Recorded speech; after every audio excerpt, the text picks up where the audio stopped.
भक्तगण आज चलतु देखा पुरी श्रीमंदिर में किपरि महाप्रसाद प्रस्तुत कराए।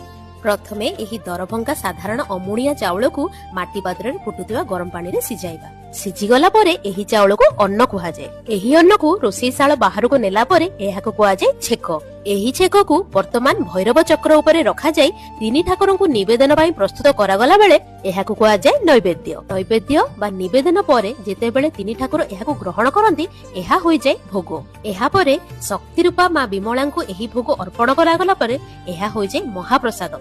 शक्ति तो शिवंक बिना अधूरा ना, तेणु एही महाप्रसाद को एहा परे शिवंकर पांचटी रूप पंच परमेश्वर को अर्पण करागला परे एहाको कुहाଯାଏ कैवल्य। कैवल्यर अर्थ हेउची मुक्ति। विष्णु शक्ति शिव एही तीनी ठाकुरଙ୍କ पाखरे प्रसाद लागिला परे प्रसादटी संपूर्ण अशुद्धिरु मुक्त होई भक्त मानकर खाइबा योग्य हेला परे एहाको कुहाଯାଏ अभडा। खाई सारला परे जे अभडार अन्न